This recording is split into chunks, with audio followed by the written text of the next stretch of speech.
Well, good evening and welcome to Yada Yahweh Radio. Happy Shabbat to one and all. Kirk, I understand this evening that you're in San Francisco, which means you were probably at the hospital with Terry. How is she doing? Last I heard, she had begun a recovery.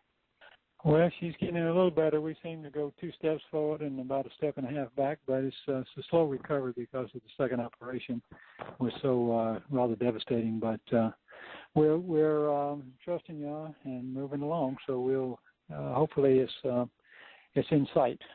Home is in sight. So well, good. Best I can report at this point. Yeah. Good. Well, that's encouraging. Well, what I'd like to do is make just one political comment, and then we'll be back off to where we left off a week ago. The news has been dominated by the impeachment of Donald Trump, and I have 2 comments regarding it. One is I am still astonished that the Democrats pursued impeachment, because even if they found him guilty of the crime that he was accused, which is trying to leverage military assistance for the Ukraine, for assistance and digging up dirt on Joe Biden and his son, for that to be considered an impeachable offense, in other words, to remove a president who was elected by the people based upon that level of crime, would essentially undermine the whole concept of democracy. And that it was not only foolish in its inception, but it had 0 chance of prevailing, because it requires a 2/3 vote of the Senate, and the majority of senators are Republicans. It isn't going to happen. The biggest problem I have with the whole issue is that by focusing on what is less than ideal behavior, but that's the nature of Donald Trump. He is a narcissist, and he does many self-serving things. That by doing that, what they missed is the primary issue, and not a soul in the media has discussed it. The primary issue is why in the hell are we giving $400 million to the Ukraine to aid and abet their military? That's the issue. It's not that he delayed it, it's why are we giving it in the first place? The Ukraine is one of the most corrupt governments on earth. That happen to be the top handful of most anti-Israeli, anti-Semitic people on earth.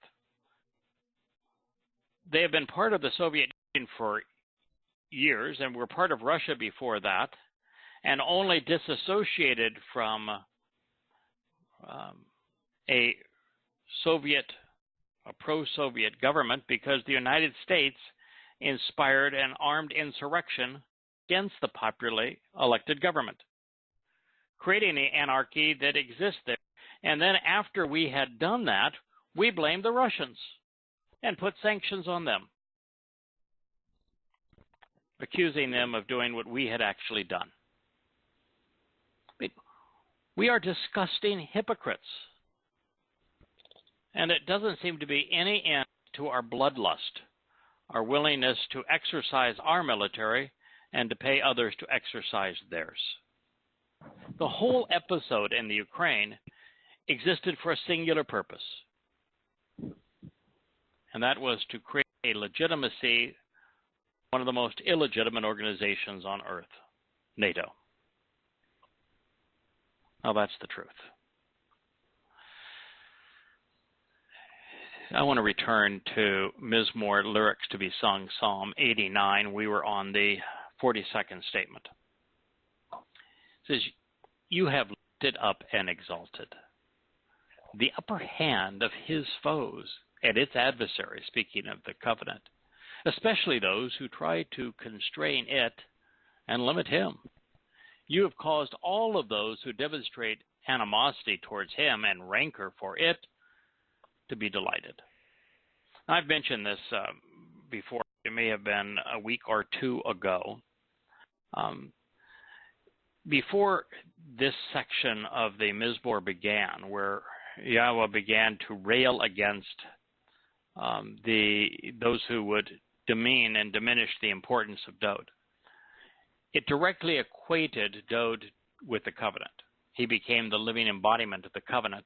And so when God says that people, by having acted badly, having demeaned Dowd, having relegated all of the promises that God made to David, the Messiah, the Son of God, to another, that they have given the upper hand to his foes. That is a direct translation, but by implication also its adversaries, speaking of the covenant to which he has been equated.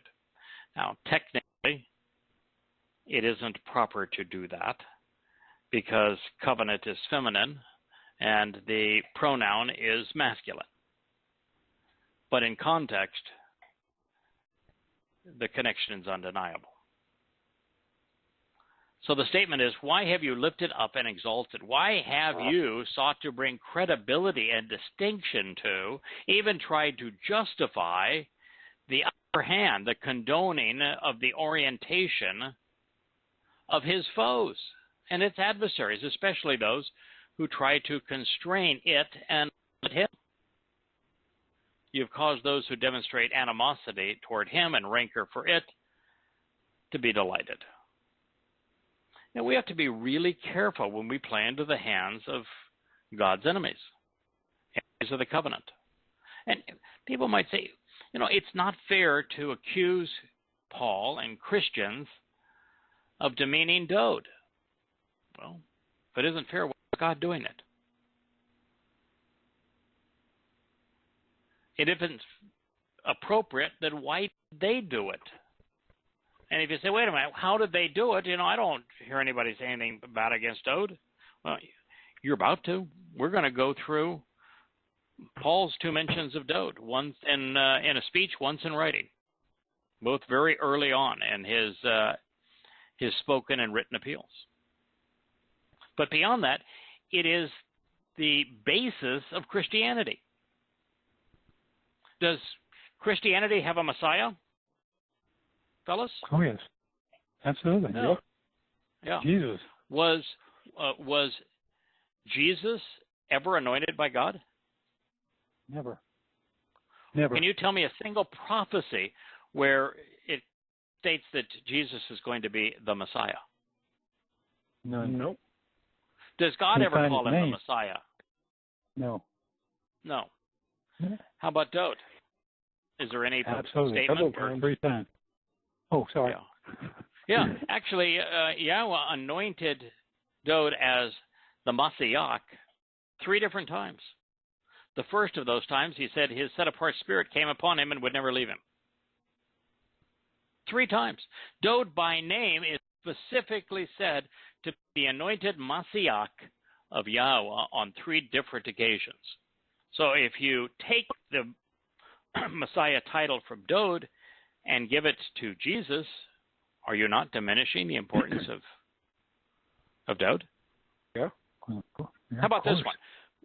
Christians refer to Jesus as what? The second most.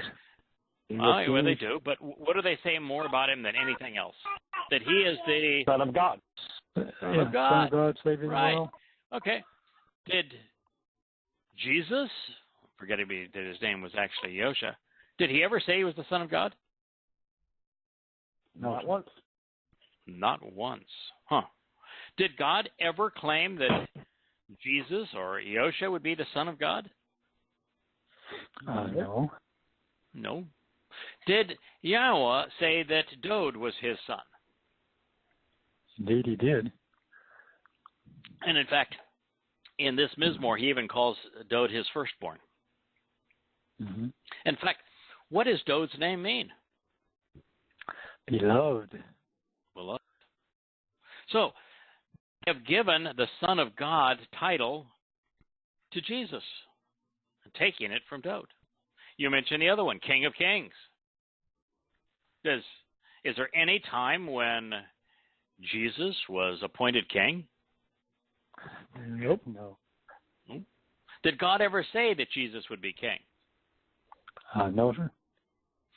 But did God call and specifically proclaim that Dowd would be king? Several times. And how long did Yahweh say that Dowd's kingdom would last? Olam. Forever.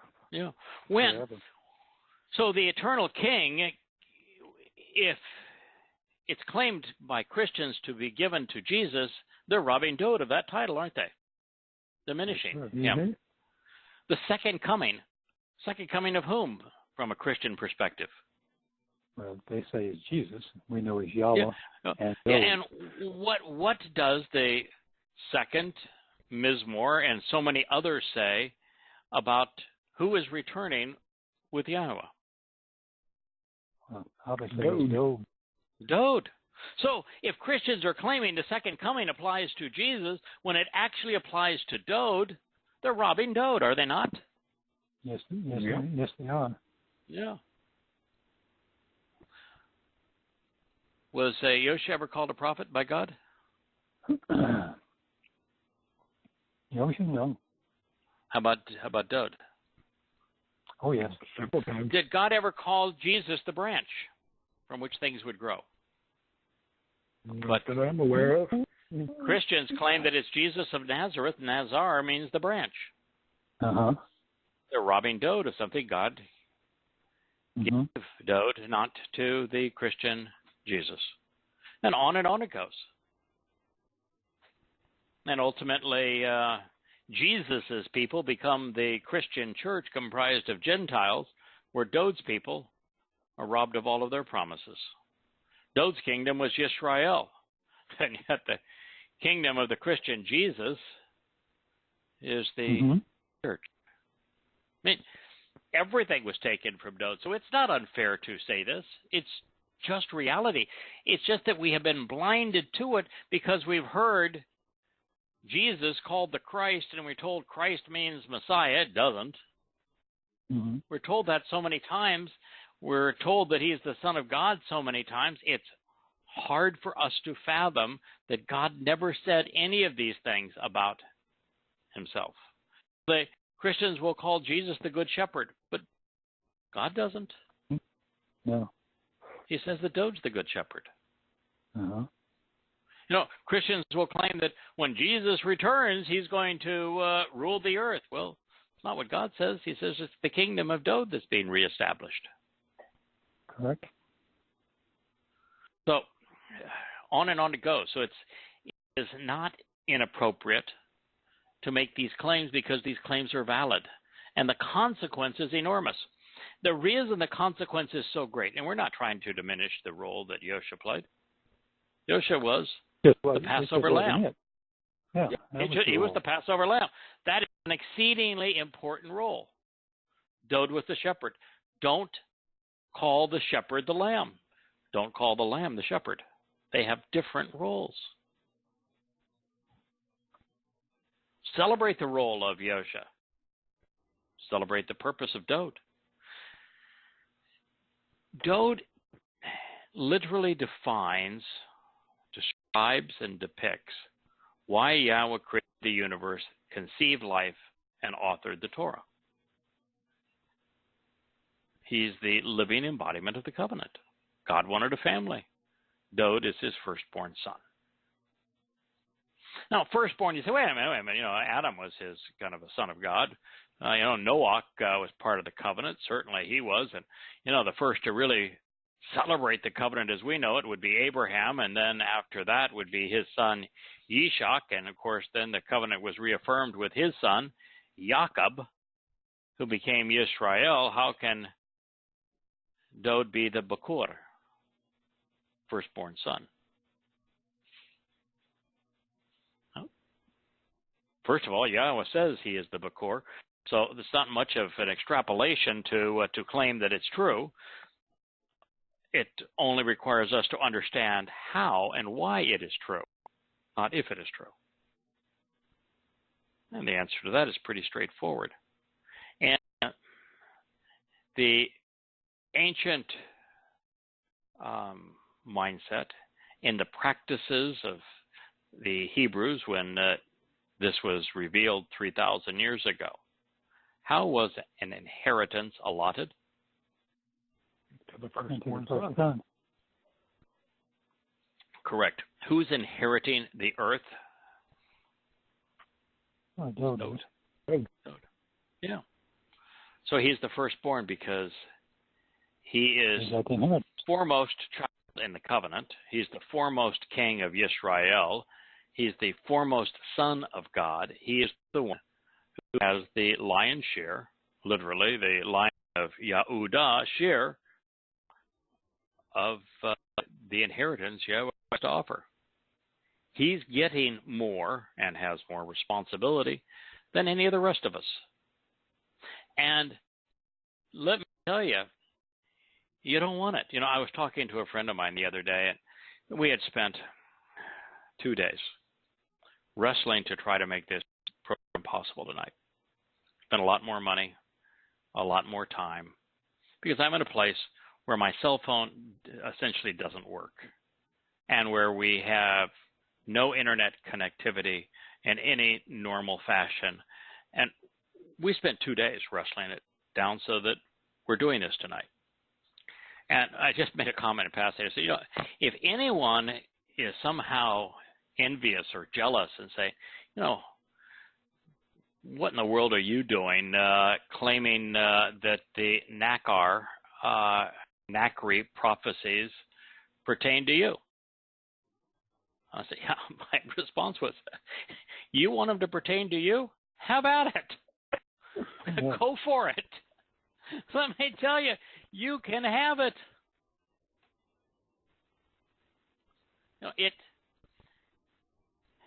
It takes enormous dedication, devotion, effort. Do you know that I got up this morning at 6, and it's now where I am just a few minutes to 9. And you know that with the exception of about an hour and a half, I haven't left this chair. Spent all day translating. Now, I'm a little shot. At best, I'm a choder, which is a insignificant twig. Dowd is the branch. He's the king. He's the Messiah. He's the firstborn Son of God. His responsibility, the level of dedication, the amount of preparation, the enormity of the responsibility is infinitely beyond mine. And I'm going to tell you, we ought not be the least bit envious that Dowd is getting the lion's share of the inheritance. He's earned it. I'm okay with 0.5%. 0.5% is infinite. I would absolutely gladly choose 1,000% of the time, if that's even a rational figure, to have whatever share we're going to get with the resulting responsibility that we will have as a result of it versus the responsibility and share that Dowd currently has. He can have it. I mean, I'm delighted that he has it. I'm impressed. He's earned it. He's the right man for the job. But let me tell you, we've got a much better situation. It's like, what would you rather be? The guy that works 20 hours a day, 7 days a week, and he is worth $1 billion.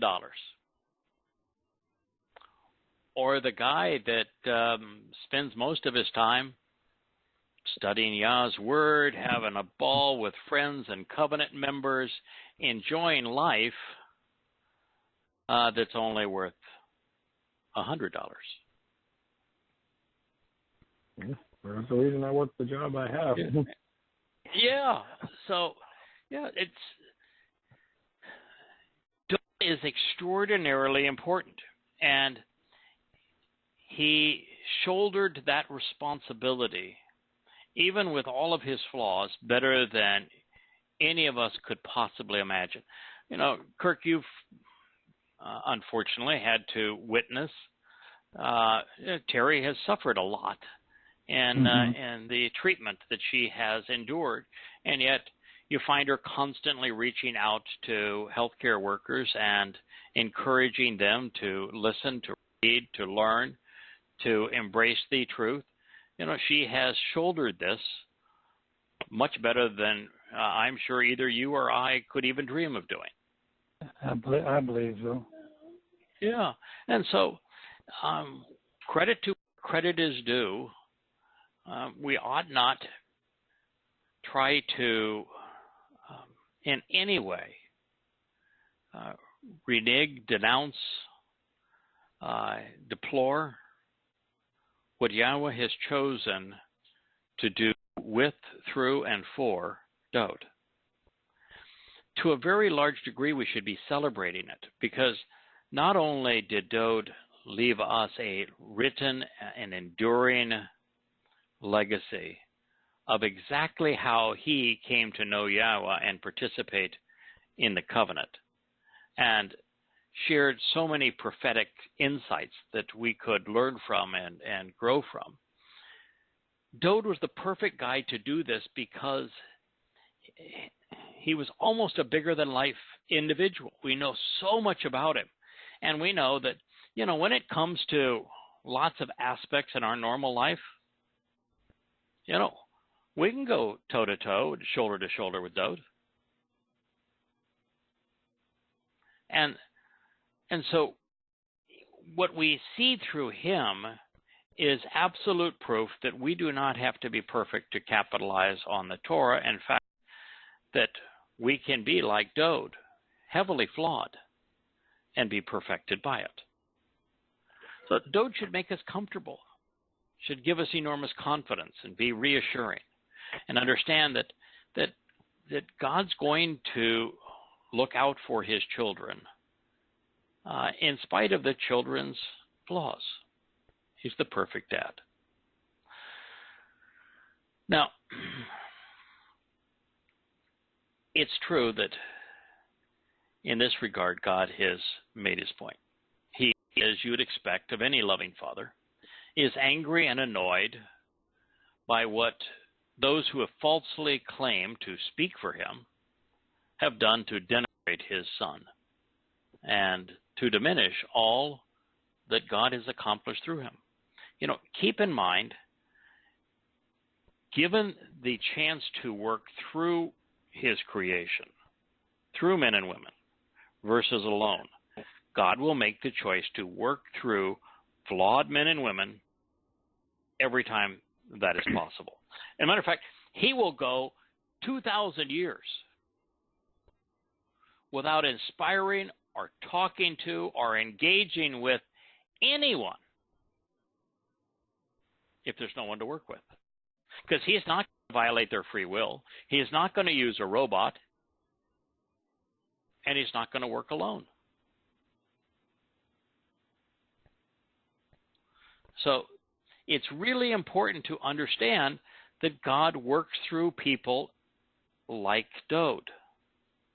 And therefore, to learn as much as you can about God and why he does this as we possibly can.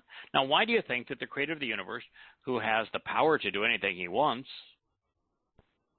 chooses to restrict his ability to act by always working through flawed infants like Dowd? A lot of it has to do with free will. You know, if yes, you want to take over, then, yeah. What's the prime objective? Why did Yahweh create the universe? To build a family, to grow a family. Even, yeah, that's right. Even God can't be infant if he doesn't grow. And the only way for God to grow is to experience life through beings who have free will with whom he can incorporate into his family, just as we grow from the experience of raising a family. It was Jews, unfortunately, who gave the upper hand to those who would later seek to destroy them. The four most toxic belief systems were all founded and abetted by Jews: Judaism, Christianity, Islam, and multicultural, politically correct, socialist, secular humanism. And it's so interesting today. I don't think this has ever been the case before, where Jews are attacked and abused on all sides.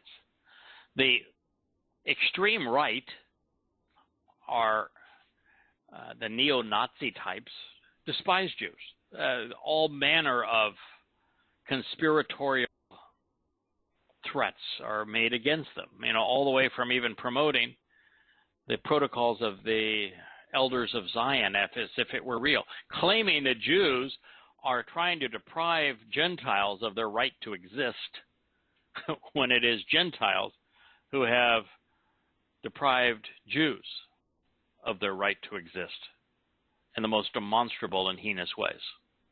Mm-hmm. But then on the far left, you've got the BDS movement and academia and the media universally denouncing Jews, even denouncing Jews in favor of Muslims who abuse women, who are responsible for 99% of the world's terrorist acts. It's unfathomable to have the far right and the far left have this in common. The most disingenuous, the most incompatible religions ever conceived are Christianity and Islam. And yet, they have a common denominator: a hatred for Jews. Yeah, and if you don't think Christianity has a hatred for Jews, you need to read their New Testament again. I mean, it basically says that God came to hate Jews because Jews killed him. Now, of course, the claim is preposterous, but nonetheless, that's their claim.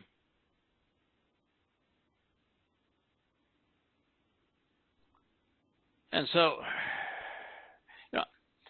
every time there's a vote in the United Nations, it's maybe 5, 6, 7 countries, most of which are meaningless in the world, might abstain or vote in favor of Israel, and all the rest vote for the terrorists that wish to destroy it. It's the most amazing situation, and yet it's actually Jews who are responsible for almost all of these isms. Now, for Christianity to differentiate itself from Yahowah and Dowd, which they had to do, from their Torah and the one and only covenant, enough to become popular with Greeks and Romans, they would need a New Testament. And yet, for it to be believable, it would have to borrow heavily from Yahweh's testimony, claiming its prophecies as their own. Therefore, the new religion claimed that it was authorized by the same God and inspired by the same scriptures. But how is that possible when they're so contradictory? It's not. That isn't. The answer for Christianity became replacement theology. Now, this sleight of hand wasn't simply about assigning the blessings and promises offered by God to Jews to the Gentiles, who, interestingly, seek their eradication. It's about replacing one covenant with another, and then Yahweh and Dowd with the Jesus. If you don't concur, do what I've done. After scrutinizing Paul's renunciation of Dowd for the sake of his Jesus, go to any Christian site. I know, Kirk, you did this a couple of weeks ago. Read their assessment. Right now. Yeah. Read their assessment of every prophecy pertaining to David. Every one. you'll find that since Jesus isn't named in a single prophecy, not one, every time, without exception, that Dowd's name appears, Christians insist that it actually applies to Christ. Yes. As if God doesn't know the difference between the two names, nor is aware of which one he anointed his Messiah. Bizarre, huh? It is so bizarre. I mean, from 1,000 different perspectives and for 1,000 reasons, you have to be either deplorably ignorant or hopelessly irrational to be a Christian. This is one of them. You know, the problem for Christians was as simple as it is profound. Without the Torah, prophets, Psalms, they have no God and no credibility. But with them, they present a jumble of contradictions. Their only hope was for people to believe their lies and for their faith to occlude their judgment. They banked upon apathy and ignorance. For the most part, they got it. And yet today, at least for some, there is a battle for hearts and souls. It's raging throughout the world, a struggle between right and wrong. The loudest voices are of those who claim that they worship religious gods, while the chorus of those who stand with Dowd and speak for Yahowah is but thousands among these billions. Now, turning to Mizmor, Psalm 89:43, it reads, "What's worse? In addition, you have deliberately turned away from what he has chiseled in stone, such that you do not stand with him or support him in this conflict." You know, we started simply because we made a commitment to go where words led. Well, some 3 years ago, I suspect, maybe 4, stating emphatically that many of the prophecies that we had thought pertained to Yosha, the Christian Jesus. Yosha. Yeah. Actually pertained to Dowd.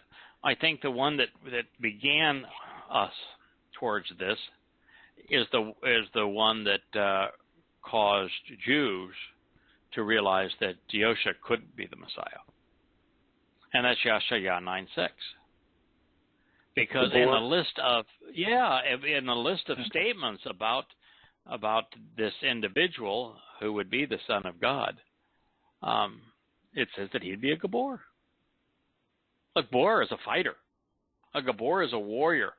A Gabor is someone who uses everything at their disposal to defend his people. That's a Gabor. Dowd was the Gabor of Gabors when it comes to Yisrael, when it comes to Yehudah, when it comes to all things Yahweh. It was devoted his life. His first official act was that of a Gabor. He slew Goliath. And he continued to engage in Gabor throughout his life. How many battles did Yosha fight? None. How many enemies did Yosha subdue? How many armies did Yosha lead? 0 again. Not one. So that's not his job. Not his job. He's not a Gabor. And that's what began it for us. And then once we were alerted to, wait a minute, this is about Dowd, all of a sudden our eyes were open and there were hundreds, and eventually we came to realize there's 1,000 references to Dowd and not one to Yosha. we've gotten it wrong the whole time. And we just became a voice to let's get this right, because it has profound implications, particularly on today's ultimate mandate. The mandate of today is Yahweh wants to call his people out of the three Babylons. He wants them to return home. He's calling them out of religious Babylon, Roman Catholicism specifically, and Orthodox and Protestant Christianity. Geographic Babylon, which is the world of Islam, as well as political Babylon, which is the United States of America.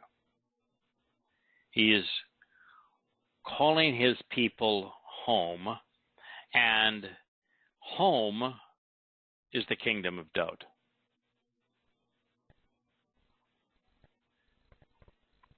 The person who has written what will be on the neck, the sign that Yahweh is uplifting, is Dowd.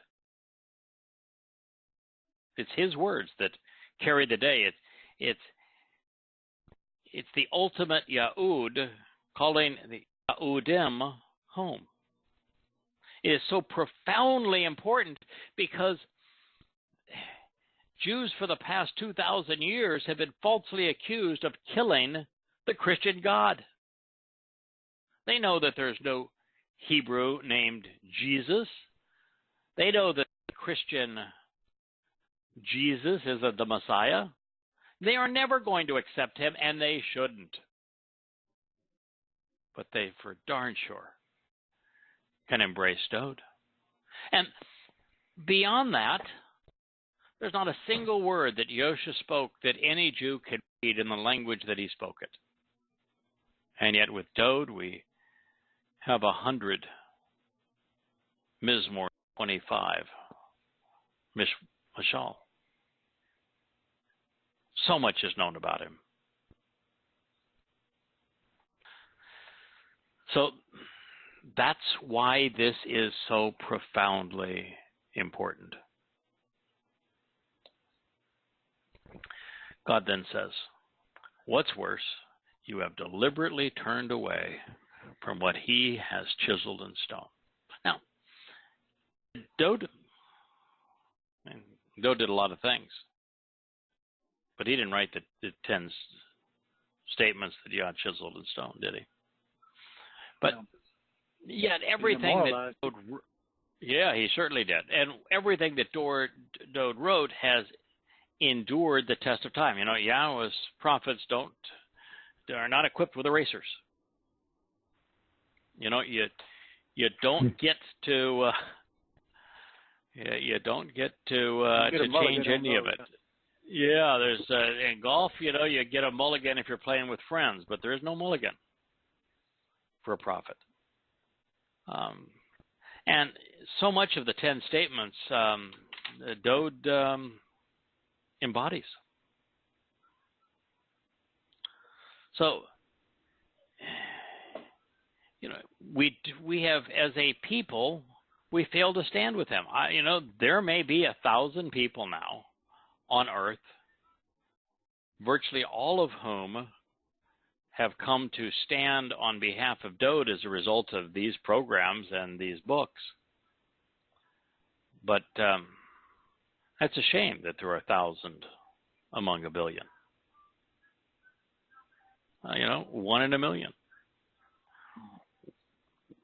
When it's so obvious that this has been done, when it's so important to God that he devoted all of the early Mizmor Psalms to this particular subject, why doesn't it resonate with more people? You know, there have been a war of words for the past 3,000 years. Ultimately, it's to Dowd or not to Dowd. The war of words is between Yahweh and religious man. This is the ultimate question, because where we stand with Dowd characterizes where we stand with God. This war has often erupted in bloody conflict. The 2 Assyrian and Babylonian conquests, the 2 Roman wars against the tiny province of Yehudah, The abuse Jews suffered under Roman Catholics during the Crusades, under the Ottomans, by the whole of Europe, by the Nazis and the Soviets, and today by Islamic jihadists and socialist secular humanists, serve as proof that the world is against Dowd and his people in this conflict. Quite frankly, if someone attacked, demeaned the Kingdom of France or the Kingdom of Spain or the Kingdom of England, that would be construed as an attack on the throne, wouldn't it? People, yeah. Yeah. An attack on Yahudah and Yisrael is an assault against its leader. And that leader, according to God, isn't Netanyahu. It's Dowd.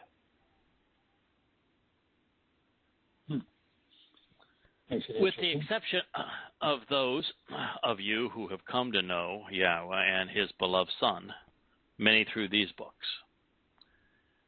This is true of most everyone else. His brilliance and his splendor and his position of honor you have truncated. You have caused a cessation of progress because you've hurled it to the ground. How many people have you heard that have referred to Dowd as the Son of God? Never. Never. A small group? No. None. Yeah, none. How about King of Kings? Never. Nope. How about the Messiah? No. How about God's firstborn? How about God's chosen one? No. How about referring to Dowd as brilliant as the sun in God's presence? No. How about stating of Dowd that he is the embodiment of the second coming? How about affirming of Dowd that he is the living embodiment of the covenant? Wow. No. None of those claims. But who made those claims? Well, Yahweh did, and we've been reading them for about 4 or 5 weeks. So. Yes, Yahweh did. And so the brilliance and splendor of Dowd's position of honor, we humans have truncated, having hurled it to the ground, thrown it into the dirt. Until really the last 5 to 10 years, local scholars will tell you that there was no Dowd. The whole thing, the kingdom of David, was a myth. Mm-hmm. I've heard that. Well, they got a lot of problems with that now because there's the Mishnah stone, which dates to about 850-ish BCE. Specifically mentions the house of Dowd and Yahweh's name and the kingdom of Yahudah. So that puts him in quite a pickle. And beyond that, the evidences that have been uncovered by the spade of archaeologists are now overwhelming.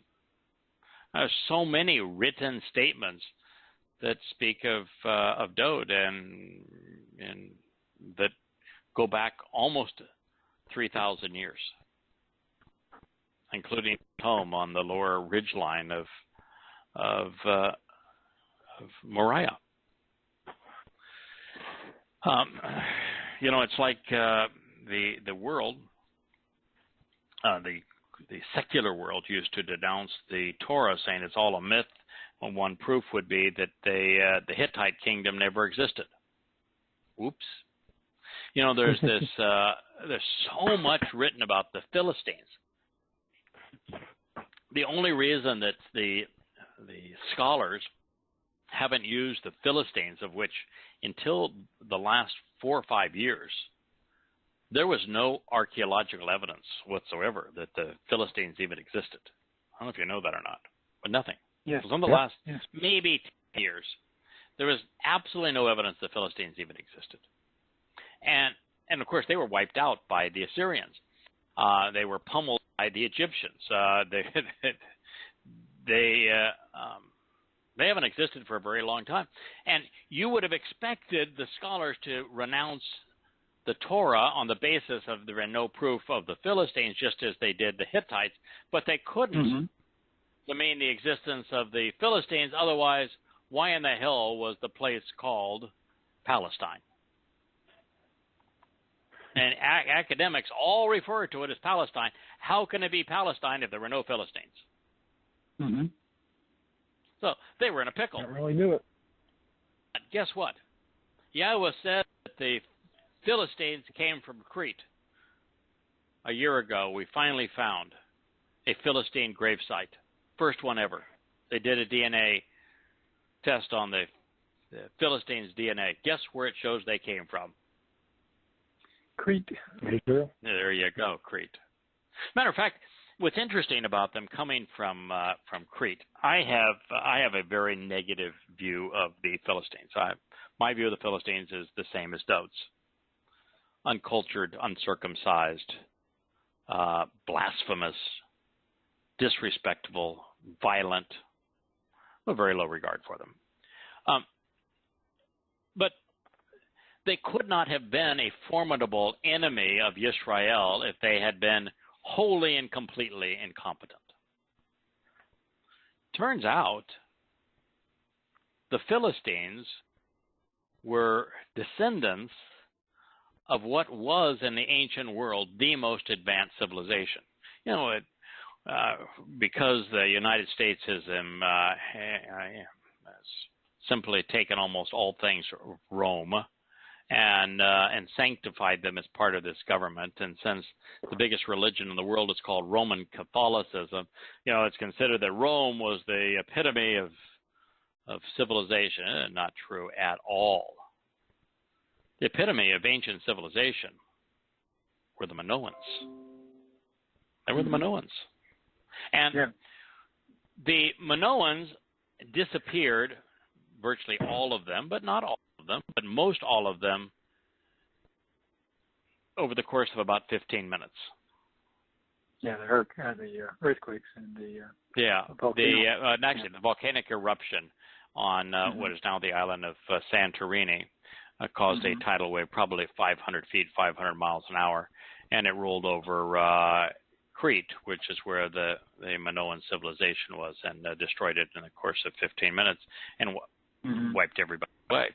But they were traitors, and there was a we don't know if it was 2 of them or 8 of them or 16 of them or 32 of them, but there were some Minoans that were ultimately settled on the coast of Israel and what is now called Gaza.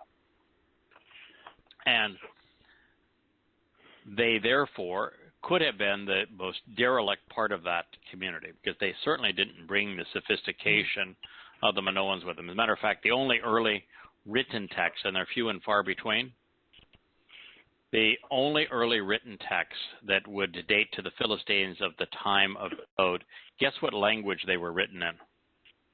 Probably a variation of Hebrew, I would think. Yeah, they're written in Paleo-Hebrew, which means that there were Yehudim who did what Yehudim have always done, and say, you know, I'm going to go over there. Those girls are pretty, and if I go over there, I'm smarter than they are. I will be in position of power. Power. But they had to be, you know, well enough organized as a community to successfully do battle with, and you know, under Saul, they whooped the Israelites. So they were a formidable foe. So we just need to understand that Yahweh's testimony is constantly affirmed. Everything he has to say was true, is true, and will always be true. And his prophecies aren't just statements revealed in our past about our future, but also statements that he proclaimed in our past, about our past, and he is the only one who consistently gets everything right, including the smallest details.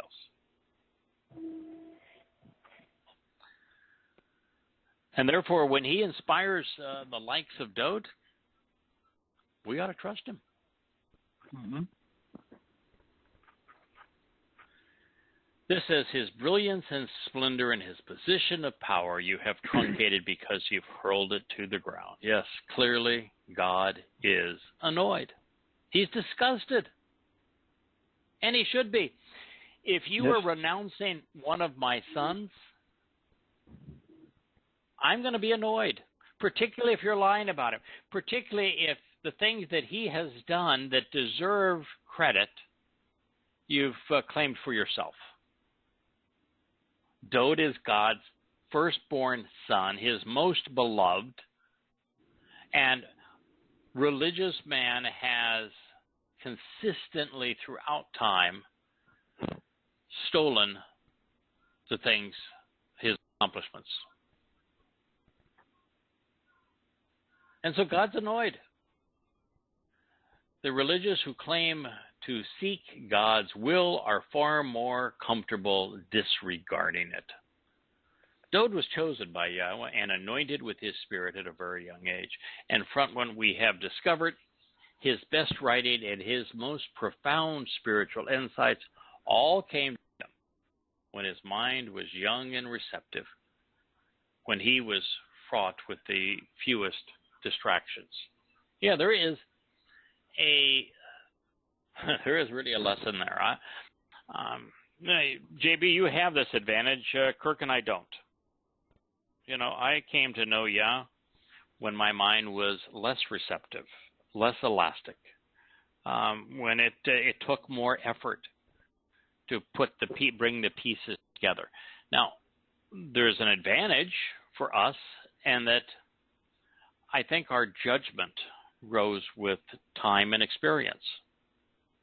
And so, God also worked with Moshe. Moshe was 80 when they began. So, there's a little bit of benefit both ways.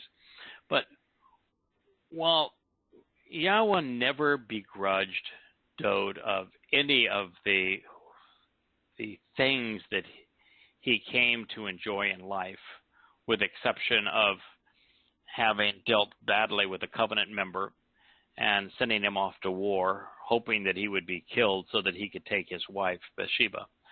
Dowd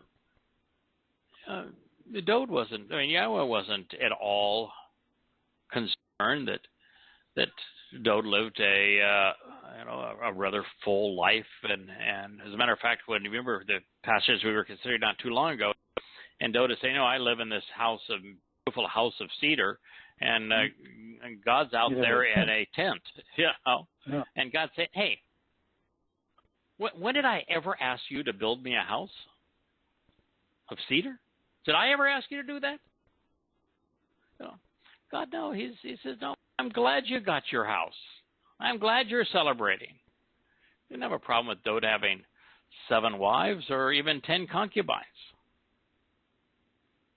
Living large. God wanted him to be happy, but the problem becomes that we can get so many things that life becomes complicated. It's one of the reasons, Kirk, I know that you have recently divested yourself of your business. I am trying to divest myself of many of the things that I have owned. My plane, for example, that I've enjoyed, I'm selling it at this point. I'm selling, having sold or am selling all of my houses. I'm trying to simplify my life because the simpler it is, the easier it is for me to focus on what's important. Mm-hmm. I hear that. And that's one of the areas that Dowd wasn't great. Now, fortunately, how many Mizmor do we need to understand how much more could Dowd have done? We've devoted the latter part of our lives. He devoted the early part of his, and And so it's just important to realize that through all of this, all of us are more effective with fewer distractions, even though God does not begrudge us of any of life's blessings. Mm-hmm. This you have cut short, curtailing the ability to accomplish the mission during the days of his youth. You have shamefully covered over, dishonoring him. Take a moment and consider the implications. It is the days of his youth that he wrote the majority of his Mizmor. And truthfully, the religious have shamefully covered over and dishonored what he did. They have robbed him of his status, and they've washed away his purpose. Now, there's a consequence of being wrong, especially when what we believe is in conflict with what Yahweh has made known to us. We cheat ourselves when we cheat Dowd out of what wrongfully belongs to him. I mean, fellows, there's a reason that God projected all of these titles and all of these benefits and all of these honors, all of these distinguishing statements on this man. And if we don't know what they are and why he did it, then there's no way we can benefit.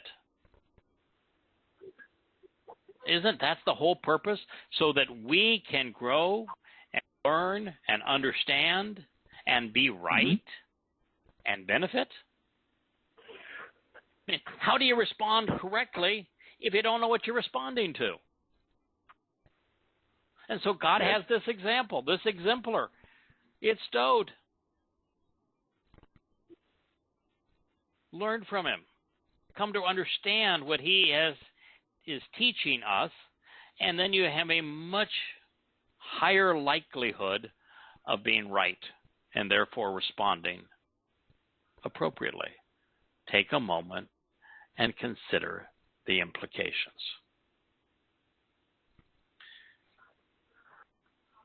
At this time, the psalmist, and this is not Dowd in this case, it is a contemporary of Dowd, considered to be the wisest man in the world at the time, asked a rhetorical question. It isn't for Yah to answer, but for us to ponder. While the interval in time being questioned was of God's choosing, being unknown for such a long period is counter to everything he intended. He's done his part, making it relatively easy for those who are serious in their pursuit to become acquainted with him. He has systematically provided and simultaneously validated the authenticity of his revelation to us. Within it, we are given everything we need to know to engage in a relationship with Yahweh, to be invited into his home as part of his family. The reason that so few have availed themselves of this marvelous opportunity is that religion and government, militarism and conspiracy have gotten in the way. They've obscured our view and cluttered the path.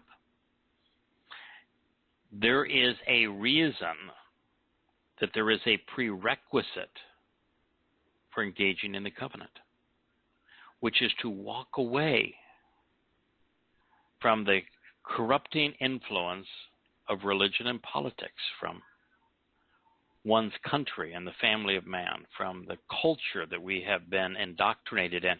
Because until we distance ourselves from those things, it's impossible to see clearly. The largest collection of large telescopes, do you guys know where it is? You mean other than the Hubble, you mean? Or the ones that are on the Earth? Yeah, the largest collection of telescopes. It's not in downtown New York, is it? No.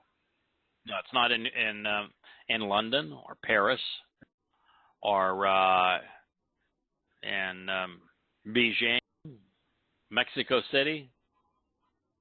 No. If you're going to have a clear view of the heavens, you have to be as far away from man as you can possibly be.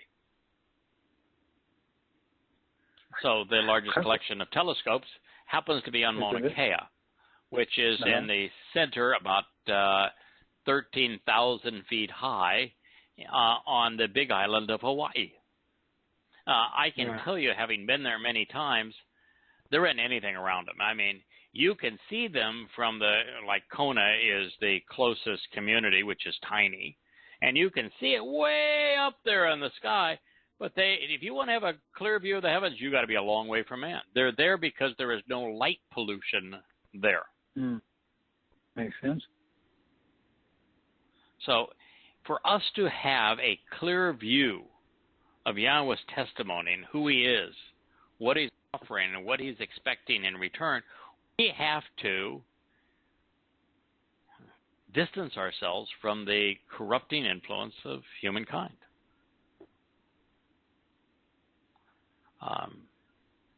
It's an essential part of what we must do.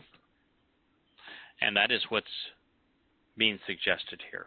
So the statement reads, "For how long, Yahweh, will you remain hidden and unknown? Will your displeasure and antagonism continue to burn like a fire forever?"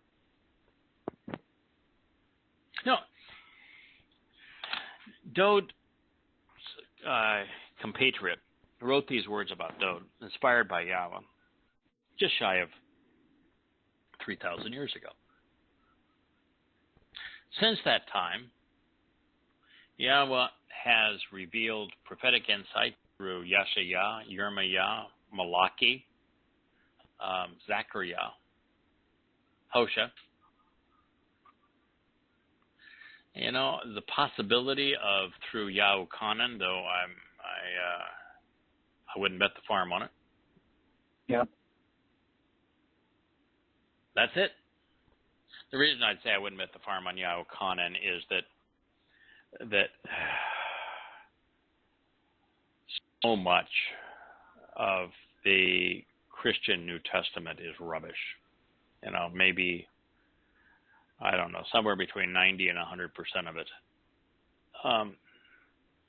That to take that one thing out and say, well, this isn't, I have a tough time with it because A, it's written in Greek. B, there's things in it that they're inconsistent with Yah's overall witness. And C, almost all of it is stated elsewhere in Yirmiah, in Yeshayah, in Zechariah, and Daniel.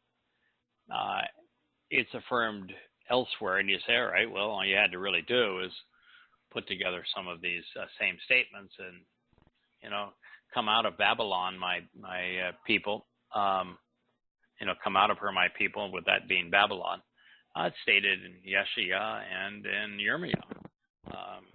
And so, there may be none of it. So we really are, and even if it were inspired, you've got one prophetic statement that no one really understands for 3,000 years, other than the ones that came within and a few hundred years of Dowd's life. But for the better part of 2,300 years, 2,300 years, 400 years, you got nothing. Nothing. And just imagine that. Now, when Yahweh started communicating, probably first with Job, and in terms of written communication that we have a legacy of would be with Job, and then the Torah. But even before that, in the verbal communication that's been retained in the Torah with Abraham and with Yishak and Jacob, and then through Moshe. Since that time, you've got a steady stream of communication. And then there's radio silence for a very long period of time. And so the question is a good one. For how long, Yahweh, are you going to remain hidden and unknown? For almost all of the past 2,500 years, Yahweh has been unknown. Well, my answer to that would be, he says in the Torah itself, he says it's complete and lacking nothing, and has every answer you would ever want. So the answer to that question would be is when somebody picks it up. Because he already had it. He didn't need to add a New Testament. He didn't add a new prophet. It's already there. I mean, what's not there? Yep, he's clearly knowable. Mm-hmm. He's always been knowable, but he is essentially unknown. And and to be fair, I'm not even sure it would be appropriate to say that Yahweh was knowable from about 500 BCE through maybe 25 to 50 years ago. Yeah. Why would I say that? Where are you going to find verification of the Torah, prophets, and Psalms? And like the Dead Sea Scrolls didn't become published until about 20 years ago. Mm-hmm. Found 70 years ago, but not published. Where are you going to gain access to the tools to correct the bogus translations that we have? Where are you going to, for all the time that Roman Catholicism ruled, as a common person, you could not even have a copy of Yahweh's Torah, prophets, and Psalms. Yeah. You couldn't have one. And if you said any of these things, it mentioned Yahweh by name, spoke favorably of Dowd, spoke of the Torah as teaching, you'd be tortured and killed. I'm not even sure. I think man was so corrupt and has been so corrupt for so long that mankind has made it virtually impossible to know Yahweh. So when Dowd is saying, how long are you going to remain unknown, hidden, concealed? It's not that God concealed himself. It's that man concealed God. God allowed it to happen because he's a proponent of free will.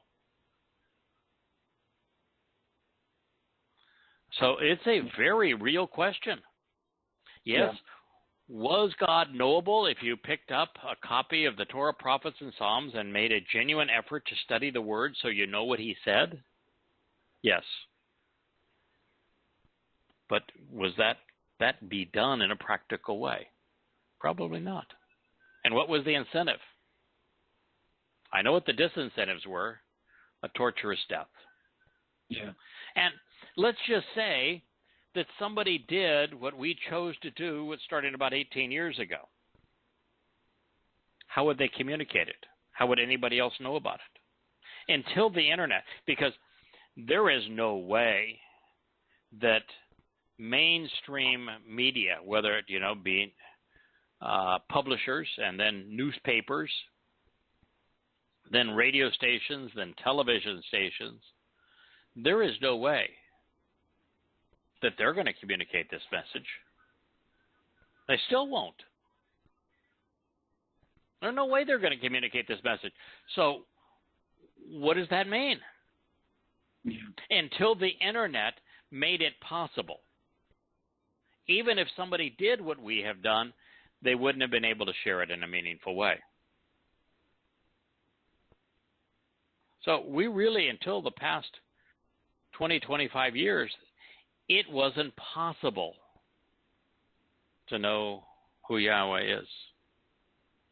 And you might say, well, that's not fair. What about all the people that lived? They had no chance. That's true. They had no chance. But it isn't God that wasn't fair. It was man. Man, they walked away from Yahweh, not the other way around. Right. Yeah, it was man that covered this all over. Not God. He didn't change a word. He didn't change a thing. He didn't run away. Yeah. He said you man do it that to your own concealed children, generation after generation. Yeah. God let free will do free will. Yes. Uh-huh. So the answer, how long, Yahweh, will you remain hidden and unknown? Well, the answer is until it was possible, and then until somebody decided to capitalize on that possibility, and the combination of it being possible to know, someone being willing to engage, and then be possible to disseminate that information, didn't happen until about 20 years ago. Now, during this period of time, this almost over 2,000 years, according to the psalmist, and I think it's right, that God was displeased. He was antagonized by man. Rightfully so. He has created the universe. He has conceived life. He has authored his Torah. He has personally fulfilled its promises, and he is offering to allow us to become his children and inherit the universe. And nobody is capitalizing. In fact, worse than us denying that he has done these things and not capitalizing on them, we're crediting phony gods with all of it. Well, I mean, good God, that's got to make him mad. No joke. You do all of this for us? And our way of thanking him is crediting false gods with it? Or saying, oh, there's no God at all. It's just, random chance, Big Bang followed by evolution.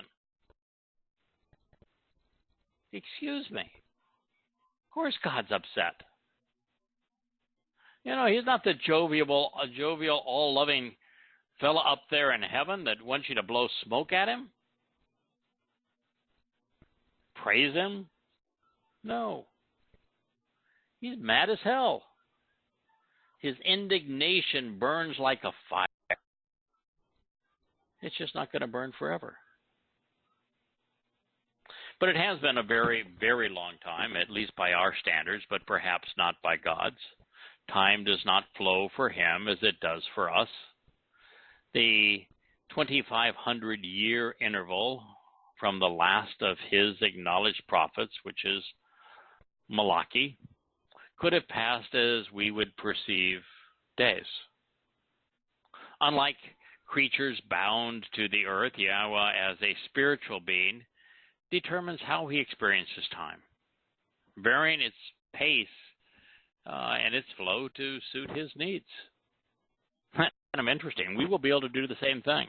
Imagine being able to control the flow of time. I've experienced some wonderful things in my life, and when you're enjoying them, you want time to stop, or at least slow. And then when you're doing the yucky things in life, you want just to speed up and be over with. You're going to have that opportunity. Yahweh has it. The 19 to 20 centuries which have crawled past since Yosha walked among us and Yahuwah wrote the books which have been associated with him, if indeed he wrote them, and to the extent that they reflect some of what he said, during which Yahweh has been largely unknown, was by design. And the full extent of this void in his communication is not fully appreciated. Adam and Chawah were expelled from the garden 6,000 years ago.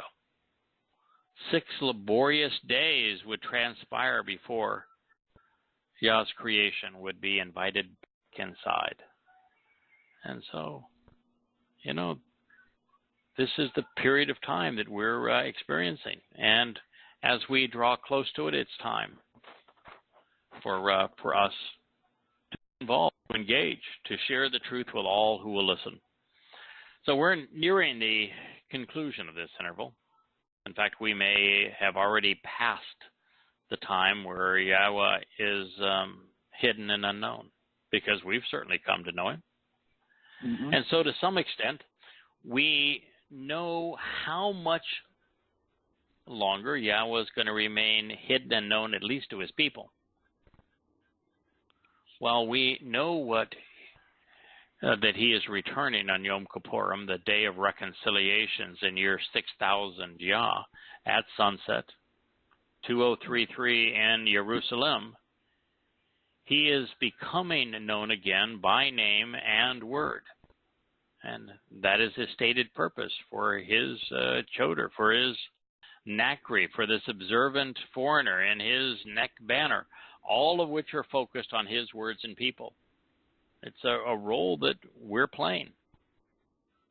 Within a decade, we should expect Yah, Yah is God, Elijah, and another witness of Yah, choosing to let the world know that in no uncertain terms just how displeased God is with humankind.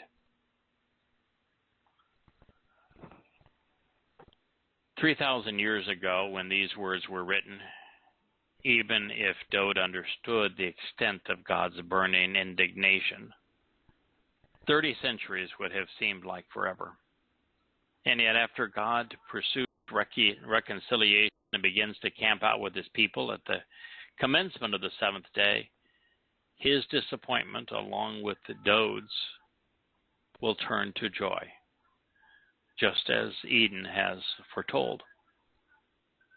And now it gets personal, as it should with all of us. For how short is the futile and empty life of all of the children of men, which you have created, that you have chosen to remember me." Isn't that an interesting thought? And, I think we all need to embrace this thought. With the scope of the universe, why would the Creator pay us any attention? Very good question. No, that's what Dowd is answering. He says, I can look up at the heavens, I can see the stars, I can imagine the size of this universe. I understand how futile life is. I've seen it, extinguished. None of us get out of it alive. So of all the children of Adam, the descendants of humankind, which God has created, billions upon billions upon billions, why have you chosen to remember me?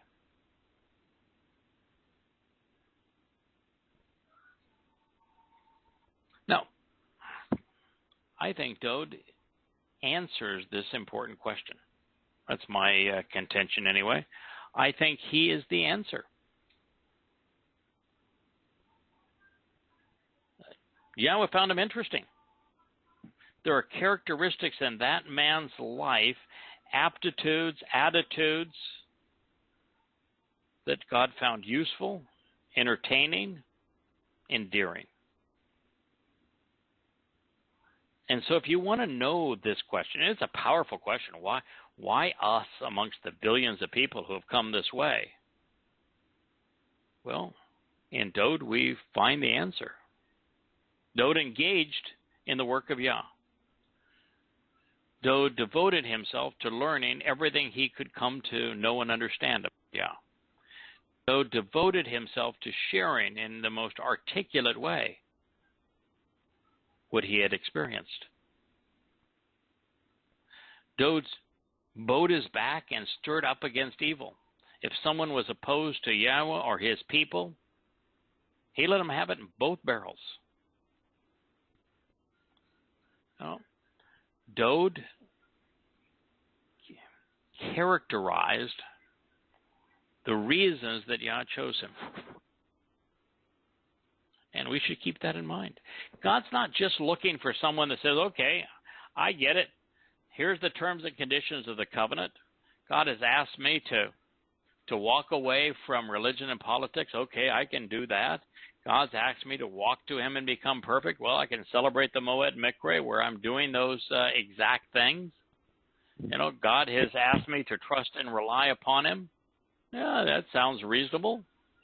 God has asked me to closely examine and carefully consider the terms and conditions of the covenant, and if I'm a man, I've got to be circumcised. No problemo. I can do all of those things. But the fact is, God's looking for more. The fact is, with Dowd, he found more. You know, God wants us to engage. He wants us to learn. He wants us to explore. He wants us to share. And we'll figure that later. We should do all of those things.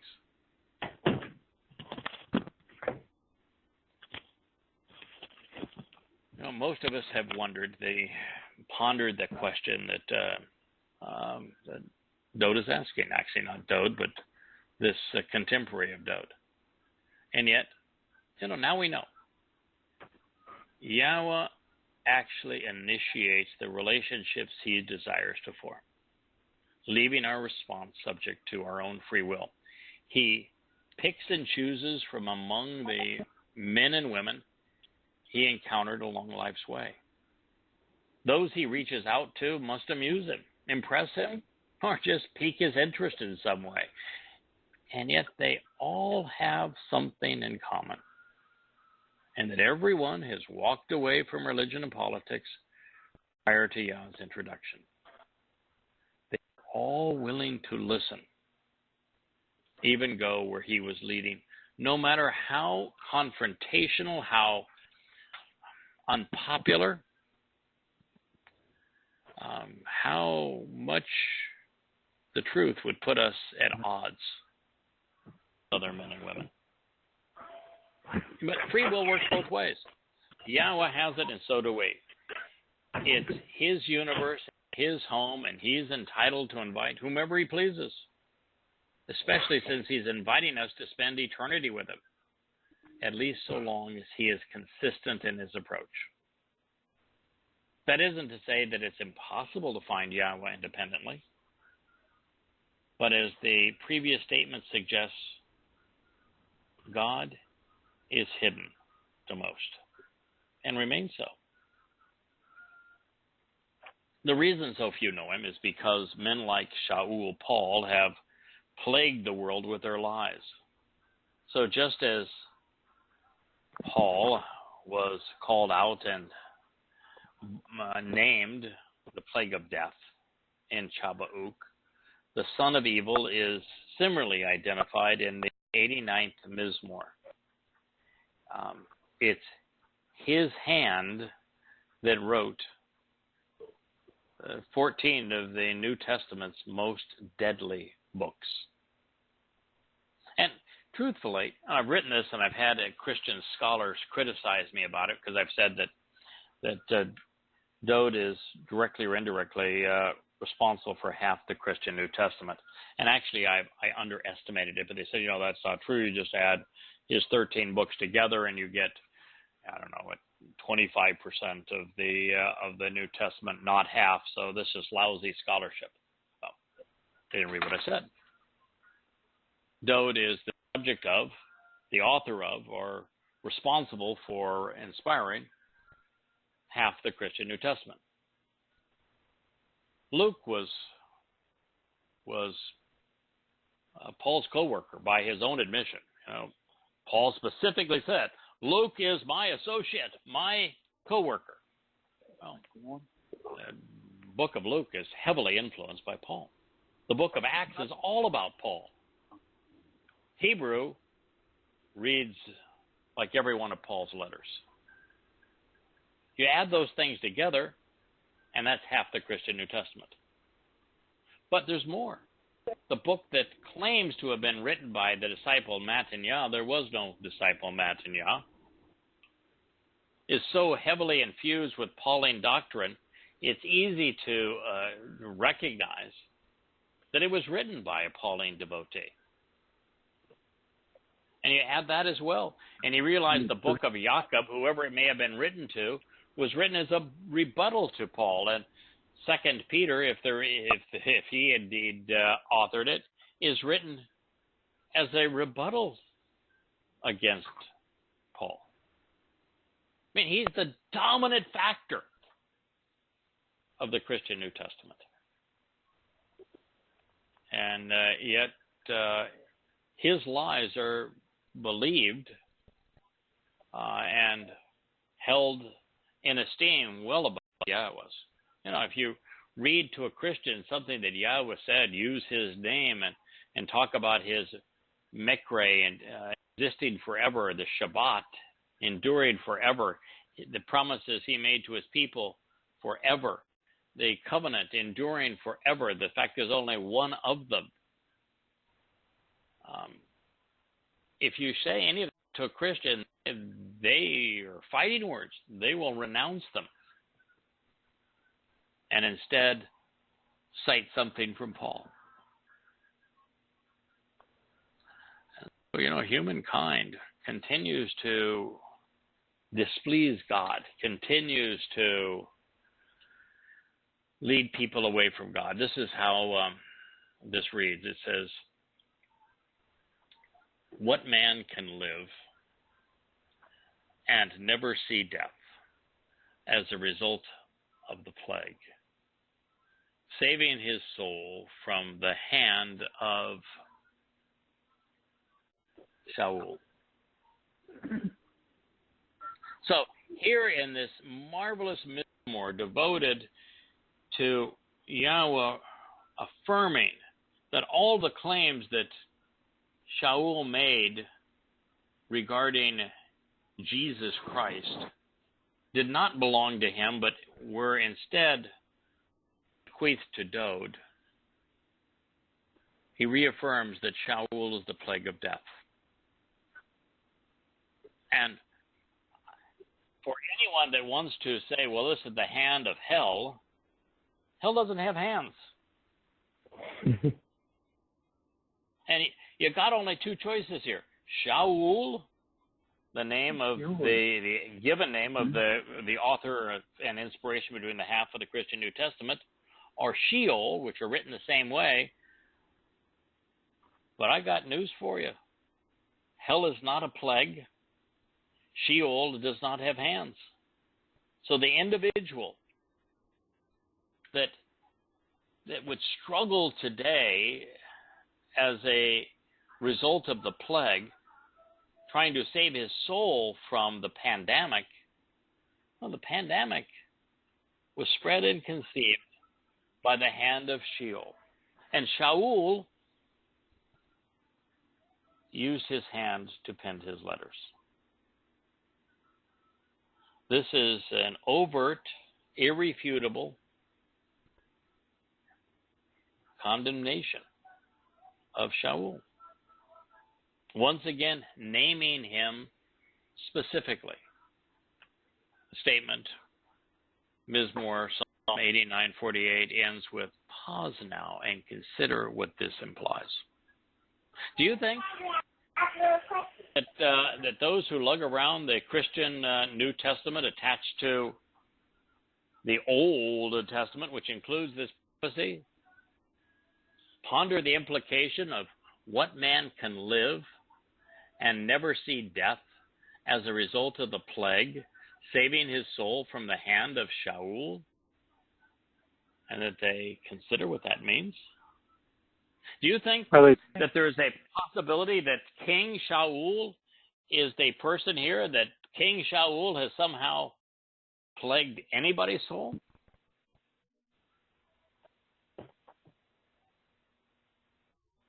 Who is this? I mean, there's only two Shauls of renown.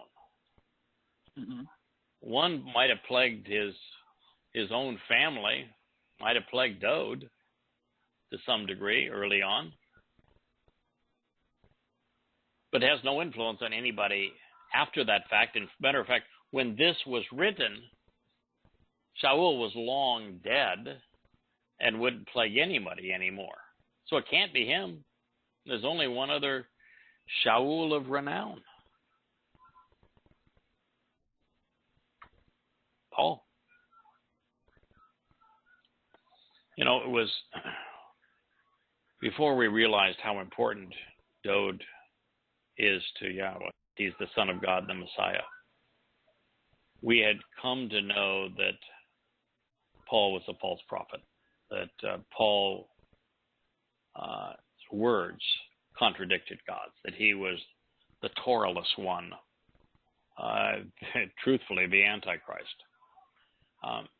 What we did not know is how many times God called him out by name, calling him the plague of death. We know that Yahweh specifically referred to him as the son of evil and the father of lies. But yet here's another. I wonder how many there are in total. There appear to be scores of them. We've clearly been warned. You know, this is addressing Shaul, the man, and not Sheol, the place. As I said, Sheol does not have hands. It doesn't have an influence. There is absolutely no influence whatsoever. That's the other thing that, you know, Yod can mean. It speaks of hands, literally, influence, symbolically. What's the influence of Sheol, the place of separation in our world? None. None. Has absolutely none. Doesn't have hands, doesn't have influence. It's a place of separation. How does Sheol plague us? It can't plague our souls. It can't kill us.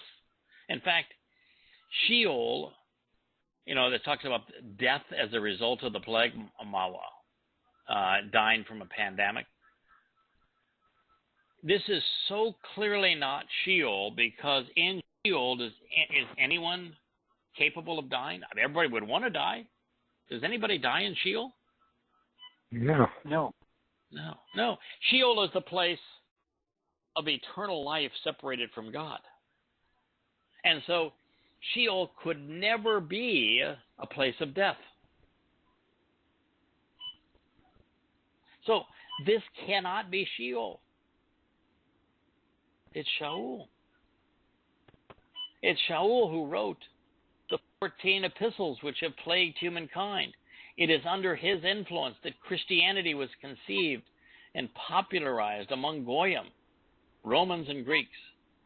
He is the master manipulator behind diminishing Dowd's influence, the hand who has sought to denigrate the Mashiach such that he could replace him. In fact, unless Shaul denigrates Dowd, then the foundational premise of Pauline doctrine is a non-starter. It dies. It fails. Because the essence of Pauline doctrine, and all you read is, read his book, either Ephesians, or listen to any of his speeches, read his speeches, or read his letter to the Romans. The argument that underlies all of them is that the Torah cannot save. That salvation is through faith and not through the Torah. Well, since Dowd was imperfect and yet saved through the Torah, Dowd negates the entire premise and basis of Pauline Christianity. And so Paul had to destroy the credibility of Dowd to undermine the Torah. Because if Dowd is experiencing everlasting life, if Dowd is right, then Paul is wrong. And that's why Shaul Paul went to war against Dowd. He's plagued far more people than the billions of souls who were coerced or beguiled into placing their faith in the religion he fathered at the behest of Satan. Without the son of evil, the father of lies, Goyim would not have come to blame or hate Jews sufficiently to cause Rome, which was where Paul's allegiances lay, to massacre and enslave the chosen people, robbing Yehudim of their homeland. The Roman Catholic Church, which was based upon Paul's letters, would not have propagated the anti-Semitic culture and conspiracies which culminated in the Holocaust without Paul's jealousy and covetousness. Muhammad, likewise, would never have succeeded in establishing a religion predicated on anti-Semitism without the foundation laid by his predecessor, and without Paul's propensity to promote a cult following and promulgate ignorance and irrationality such that they became commonplace and indeed established as politically correct. The growth of multicultural socialist secular humanism would have been truncated in the West. To a substantial degree, even this movement was begun in Germany and propelled in France to undo what Paul had done to unify cleric and king. Shaul Paul became the chosen people's fiercest and most embittered adversary. He is responsible for the death of more souls than anyone who has ever lived. To escape his grasp is difficult and often impossible. As the integrated religious and political scheme he concocted, and read Romans 13 if you think that's a stretch, has tread upon the entire world, suppressing the truth and impeding freedom. Shaul is going to endure eternity in Sheol, and his replacement theology will die at the hand of Dowd, the man whose life and lyrics he sought to disparage. And while I beg for the opportunity to convict him, it's miserable like this one, which will be brought to bear against Paul. Dowd will get the debate he has sought, and the outcome is written in stone. Shaul will indeed become synonymous with the place whose name he shares, Sheol. Now, those plagued by Shaul Paul ought to be asking themselves this question. Why is it that Paul failed to mention that from the very beginning of the Torah, and as his first priority throughout the prophets, Yahweh announced his unwavering love and enduring mercy for his people, especially his son? Why did Shaul do the opposite and turn his God and followers against these same people? Equally telling, why did God interject himself into Paul interject himself into his love diatribe in 1 Corinthians, and yet ignore God's unfailing love for Dowd? If we want to appreciate Yahweh's steadfast devotion to love and what it can accomplish, we should look no further than his relationship with his beloved son. And that is indeed where the next statement leads. But let's hold off on that until a week from today, and we'll begin with Mizmor Psalm 89:49. Sounds like a good plan. Any concluding comments, fellas? Well, I was going to ask y'all a translation question and see what you think about something that goes back to where we started. this whole thing, if you were translating this on your own, or you were trying to practice like a lot of us do, to see where you took it, and you're trying to figure out, you're reading these English Bible translations, and you're going, they keep saying his, so you keep going backward to about 39, verse 39, and he's talking about this servant. And follow with me, if you will, just a second. The English translators translate Ibid as a slave or a servant. So you don't really, it doesn't jump out that, wow, this is King Dowd. And the verb spelled the same way, works on, also says to serve, so he's verifying that as well. But the same thing that comes up is when you translate it, of course, you go with associate and co-worker, which I wholeheartedly agree. That's a very wonderful way to translate it, and very simple and straightforward and precise. Yeah, and one of the reasons for that is how does Ibad differ from Abad in the Hebrew text? Ibad and Abad? Yeah, well, Ibad and Abad. There's no difference. There is no difference. No. What is exactly Abad is the verbal root. What does Abad mean? It means to work. Means to work. To engage doing something. But and so the thing to call an Ibad a coworker is the most direct translation of the term. Mm-hmm. You can't. Yes. Yeah. No, it only means you work with. Yeah, it's somebody you work with, right? Mm-hmm. But here's the little nuance that I found that I thought just by studying a little bit longer, not a whole lot of time, but a little bit longer, and I found that this is how subtle Yahweh is and how brilliant he makes his point. Because if you look at the letters, and then I'll get through that real quickly. The Ayin and the Bet and the Delet. What you have there is looking or keeping your perspective on a familial covenant symbol and the entrance to the doorway or to the home, which is the delete, the doorway. So that tells us an awful lot if we look a little deeper that the Christian won't do. And then, but then wait just a second. The word is also translated as a servant, to serve as, or to be a servant as a prophet, to be a servant as a singer, perhaps of psalms, I would think, servant as a chosen witness.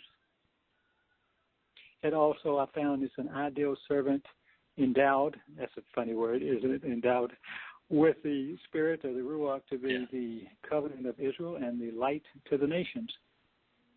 And I'm going, look at everything that's so juicy in that word that tells us it's Dowd. I mean, every characteristic is where you started this whole thing. Mm-hmm. I'm just going, what a wonderful language. I would say, how about, bring it back to Jacob and raised up. How about to bring back Jacob, Israel, and to raise up the 10 tribes, which is exactly what we're doing now. That's the whole story. So, I mean, it's all that can be found through all these lexicons that they won't say Dowd. Or they'll say Dowd and they'll give it to Jesus. It just boggles my mind. I'm not that smart. I mean, you two guys translate circles around me, but I'm going. There you go. It is pretty darn simple, and the simplicity of Yah's fascination with, devotion to, love for, appreciation of Dowd is because Dowd, as one of his creation, as a member of the tribe of Yehudah and the chosen people, did what so few have done. Chose to embrace Yahweh, devoted his life to getting to know him, to working with him, to learning from him, to sharing what he had come to understand. So you've got this one guy that's living right in the core of Yahweh's time, 3,000 years since the time that man was sent out of the garden, 3,000 years before he would return to the garden, living on Moriah, shepherding his people.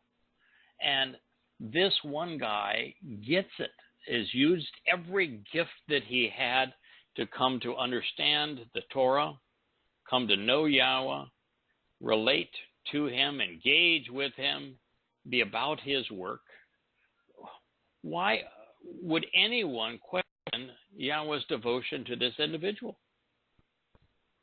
Why don't we name another person whose life is more devoted to Yahweh than Dowd?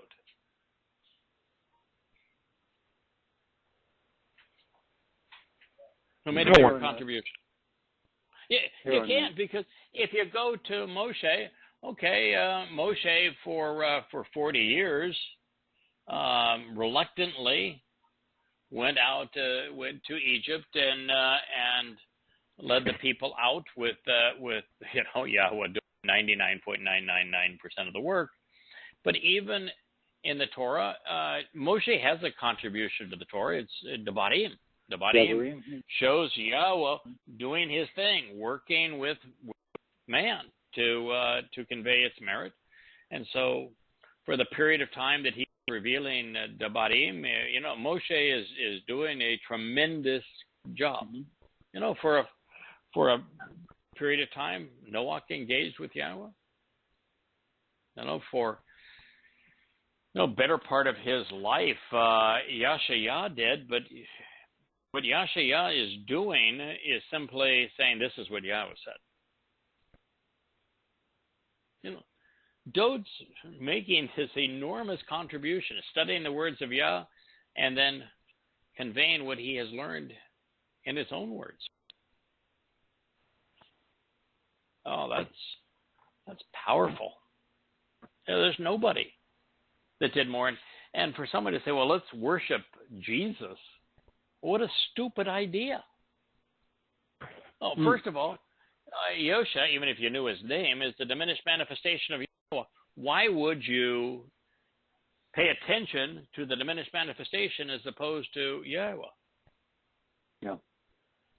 And I don't get it. Why would you do that? Yeah, and the body's gone. Why? Do you find anybody in any of the Torah explanations of Pesach worshiping the Passover lamb? No. Not one to benefit from it, but they don't worship it. So no, they don't worship anything. I saw the back of a car driving around today. The symbol of two hands together prayerfully, and whether hands are shown pressed together in prayer or interlaced fingers in prayer, how are you going to grab hold of Yahweh's hand if your hands are together? Can't. Yes. You will not be able to. No. What in the world is this religious notion that you should be down on your knees in prayer when God is reaching down to lift us up? I said that to the chaplain that came in yesterday, or the day before yesterday, whenever it was, and I drew his name up on the board. And I said, you might notice, and I was explaining to Hayes, because he said, well, I studied a little Hebrew in seminary. And I said, well, he said, but I forgot most of it. And he said, well, let me show you something. And we were showing Dowd, Terry was talking to him, and I was talking to him too. And I said, and here's the hay, and you might want to notice that they're engaged, that the legs are apart, and they're reaching up. The hay is always looking up to recognize something great, and it just never occurs. I mean, I think it just kind of flew up in. Yeah, it never occurred to him. Regardless. But it's just, there's no. If he what can you do? What can you do for me on Jesus? He would have drawn a preacher bowing down. Yeah, why don't you? What can you do for me on Jesus? Well, can't do a daggone thing because there's not a single letter in there that's Hebrew.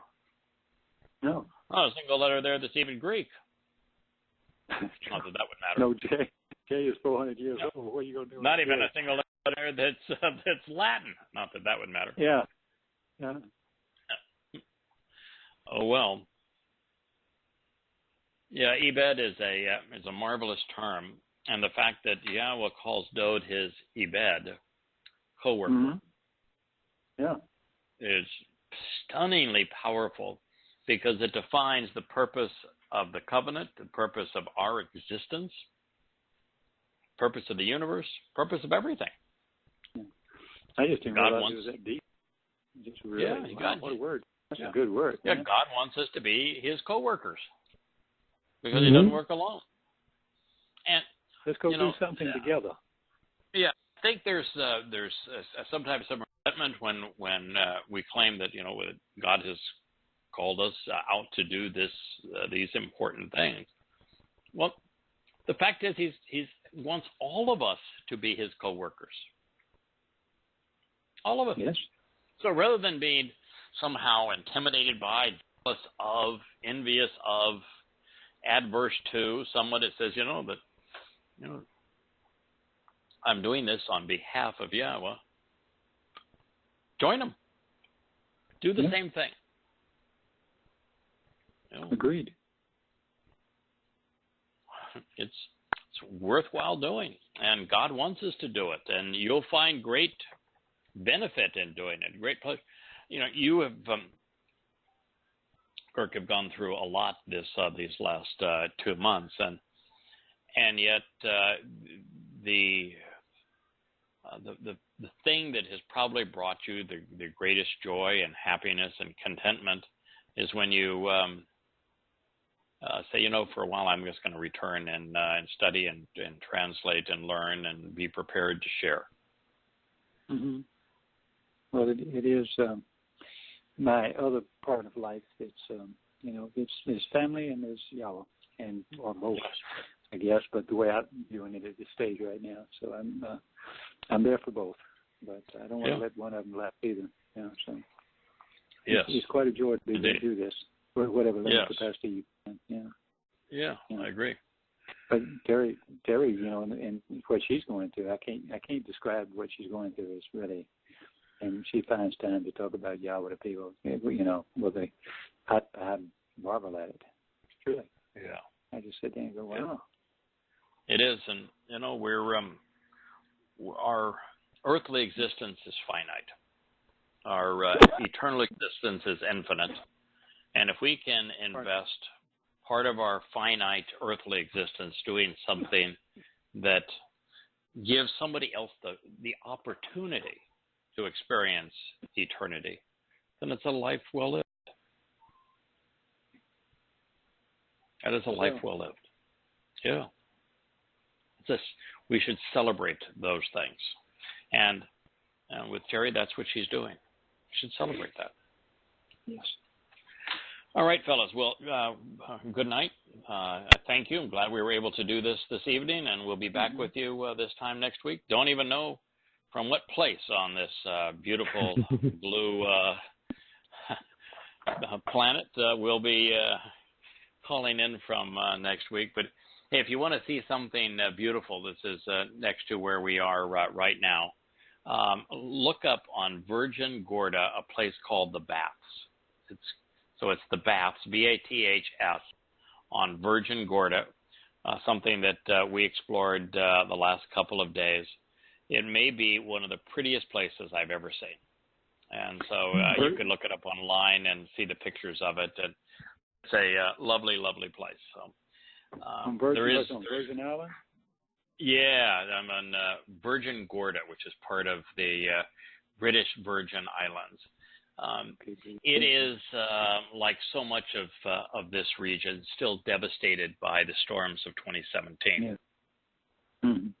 Irma and Maria, and here it's a significant percentage of the homes and apartments and condominiums and the like that still are without roofs. There's so many businesses that are still shuttered. This is a little more recovered than Tortola was. But there's still derelict everything here, derelict boats and derelict homes and derelict cars. And it's been exceedingly difficult. That's why here at this marina, we have no internet. Hard to function in today's world without internet. Very spotty electricity.